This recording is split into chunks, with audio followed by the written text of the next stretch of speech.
എൻ്റെ പേര് ഷിഫ്ന. ഞാൻ നിങ്ങളോട് പറയാൻ പോകുന്നത് പ്രശസ്തനായ സർ ആർതർ കോനൻ ഡോയലിനെ കുറിച്ചും അദ്ദേഹത്തിന്റെ പ്രശസ്തമായ ഷെർലക് ഹോംസ് കഥകളെ കുറിച്ചുമാണ്.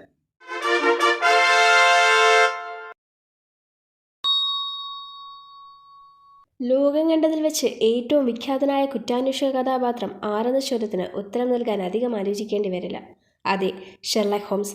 എഴുത്തുകാരനേക്കാൾ പെരുമ നേടിയ അനശ്വര കഥാപാത്രം. ഹോംസ് കഥകൾ എഴുതിയ സർ ആർതർ കോനൻ ഡോയിൽ 1859 ബ്രിട്ടനിലെ എഡിൻബറോയിൽ ജനിച്ചു. മെഡിക്കൽ ബിരുദം നേടിയ അദ്ദേഹം 8 വർഷത്തോളം പ്രാക്ടീസ് ചെയ്തെങ്കിലും ഡോക്ടർ എന്ന നിലയിൽ ശോഭിച്ചില്ല. അദ്ദേഹത്തെ സന്ദർശിക്കാൻ അധികം രോഗികൾ എത്തിയില്ല. അമ്മ കൂലിവേല ചെയ്തു കിട്ടിയ പണം കൊണ്ടായിരുന്നു അദ്ദേഹം ചെലവ് കഴിഞ്ഞിരുന്നത്. മുറി വാടക കൊടുക്കാൻ പോലും അദ്ദേഹത്തിന് സാധിച്ചിരുന്നില്ല. അതിനാൽ തന്നെ അദ്ദേഹത്തിൻ്റെ കോട്ടും വാച്ചും പണയം വെച്ചു. ഒടുവിൽ പട്ടിണി സഹിക്കവയ്യാതെ വന്നപ്പോഴാണ് ഡോയിൽ കഥകൾ എഴുതാൻ തുടങ്ങിയത്. ചരിത്ര നോവലുകളും ശാസ്ത്ര നോവലുകളുമൊക്കെ എഴുതിയെങ്കിലും 1887 എഴുതിയ എ സ്റ്റഡി ഇൻ സ്കാർലറ്റ് എന്ന കുറ്റാന്വേഷണ നോവലിലൂടെയാണ് ഡോയിലിനെ വായനക്കാർ ശ്രദ്ധിച്ചത്. ഡോയിലിനെ പ്രസിദ്ധനാക്കിയതാവട്ടെ ഷെർലക് ഹോംസ് എന്ന കഥാപാത്രവും. വളരെയേറെ ആലോചിച്ചാണ് ഡോയിൽ ഈ പേര് കണ്ടുപിടിച്ചത്. ഈ പേര് ആദ്യമായി കുറിച്ചിട്ട ഡോയിലിൻ്റെ ഡയറി ഇന്ന് ബ്രിട്ടീഷ് മ്യൂസിയത്തിലുണ്ട്.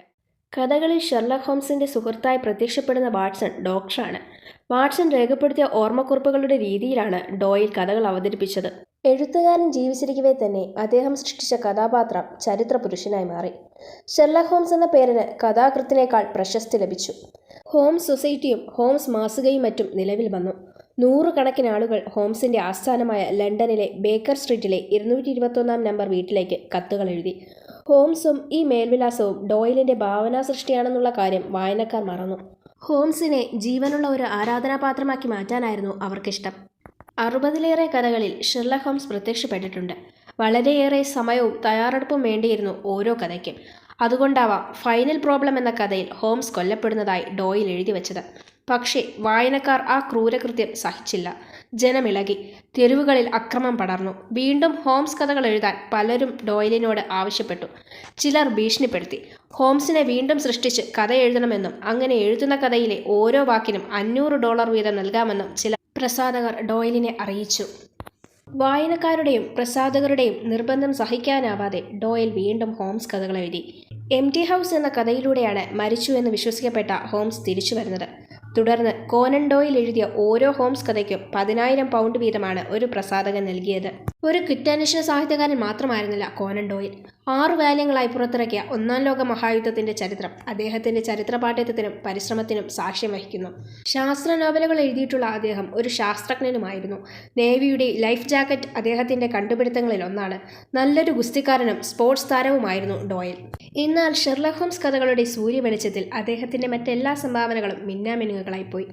ഹോംസ് കഥകളുടെ രചയിതാവ് എന്ന പെരുമയെ പിന്നിലാക്കാൻ അദ്ദേഹത്തിന് മറ്റൊരു നേട്ടത്തിനും കഴിഞ്ഞില്ല. ജീവിതത്തിൻ്റെ അവസാന കാലത്ത് ഡോയിൽ ഇപ്രകാരം എഴുതി: ഹോംസിനെ സൃഷ്ടിച്ചില്ലായിരുന്നുവെങ്കിൽ ജീവിതത്തിൽ ഇത്രയൊക്കെ ചെയ്തു തീർക്കാൻ എനിക്ക് കഴിയുമായിരുന്നു എന്ന് സംശയമാണ്.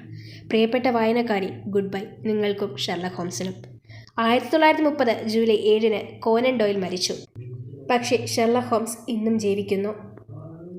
സർ ആർതർ കോനൻ ഡോയിലിനെക്കുറിച്ചും ഷെർലക് ഹോംസിനെക്കുറിച്ചും നിങ്ങൾക്ക് മനസ്സിലായെന്ന് ഞാൻ കരുതുന്നു. അതിനാൽ തന്നെ ഡോയിലിൻ്റെ the adventure of the blue carbuncle എന്ന നോവലിൻ്റെ വിവർത്തനം ഞാൻ പറയാൻ ആഗ്രഹിക്കുന്നു. 3 ഗാരഡവുമാർ, ചെമ്പൻ തലമുടിക്കാരുടെ കൂട്ടം, മഞ്ഞമുഖം, മുച്ചുണ്ടൻ, നിറം മാറിയ പട്ടാളക്കാരൻ, ഹോംസ് രോഗശയ്യയിൽ, നെപ്പോളിയൻ്റെ തലകൾ, രത്നങ്ങൾ പതിച്ച കിരീടം, ചോർന്നുപോയ ചോദ്യക്കടലാസ്, സ്വർണ്ണത്താറാവ് എന്നിങ്ങനെ തരംതിരിച്ചാണ് ഞാൻ പറയുന്നത്. ഈ വീഡിയോ ഇഷ്ടമായാൽ ലൈക്ക് ചെയ്യുക, ഷെയർ ചെയ്യുക, സബ്സ്ക്രൈബ് ചെയ്യുക.